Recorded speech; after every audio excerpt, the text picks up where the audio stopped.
पश्चिमी उत्तर प्रदेश की राजनीति में रोज नया डेवलपमेंट देखने को मिल रहा है। हाल ही में आरएलडी के राष्ट्रीय उपाध्यक्ष पद से इस्तीफा देने वाले पूर्व सांसद शाहिद सिद्दीकी ने सपा का दामन थाम लिया। उन्होंने लखनऊ में अखिलेश यादव से मुलाकात कर समाजवादी की सदस्यता ली है। चंडीगढ़ में मेयर चुनाव के दौरान धांधली के आरोपी पूर्व अधिकारी अनिल मसीह ने शुक्रवार को सुप्रीम कोर्ट से माफी मांग ली है। चंडीगढ़ में 30 जनवरी 2024 को हुए मेयर चुनाव में 8 मतों के अवैध घोषित करने के मामले में सुप्रीम कोर्ट में सुनवाई हुई। तो वहीं फरवरी में सुनवाई करते हुए सुप्रीम कोर्ट ने पूर्व चुनाव अधिकारी अनिल मसीह के खिलाफ कोर्ट की अवमानना के मामले में नोटिस जारी किया था। दिल्ली आबकारी नीति मामले में जेल में बंद बीआरएस नेता के कविता से अब सीबीआई पूछताछ करेगी, जिसको लेकर सीबीआई ने के कविता से पूछताछ करने और उनका बयान दर्ज करने को लेकर दिल्ली की राउज एवेन्यू कोर्ट में एक याचिका दाखिल की थी। वहीं कोर्ट ने दोनों पक्षों को सुनने के बाद पूछताछ करने की अनुमति दे दी है।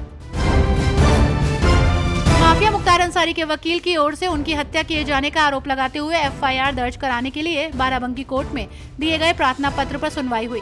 आपको बता दें कि कोर्ट ने अभियोजन और बचाव पक्षों की बहस सुनने के बाद मुख्तार अंसारी के वकील की ओर से दिए गए प्रार्थना पत्र को खारिज कर दिया है।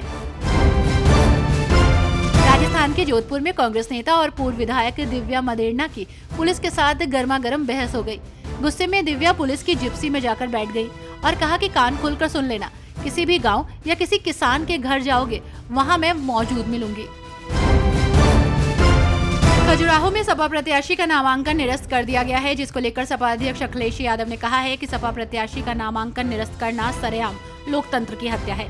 इस मामले में अखिलेश यादव ने न्यायिक जांच की मांग की है और इसे लोकतांत्रिक अपराध बताया है।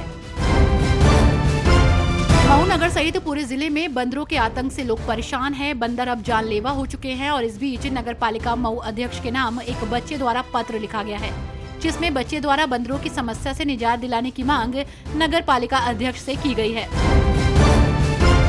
ममता बनर्जी ने कूच बिहार रैली में केंद्र सरकार पर जमकर तंज कसा।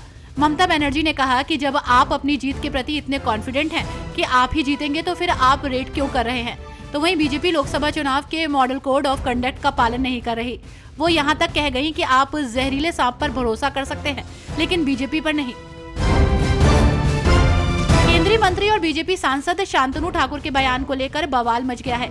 आपको बता दें कि सांसद शांतनु ठाकुर पश्चिम बंगाल के पंचपोटा में चुनावी जनसभा को संबोधित कर रहे थे। इस दौरान उन्होंने कहा कि हम एक भी तृणमूल के लोगों को नागरिकता नहीं देंगे।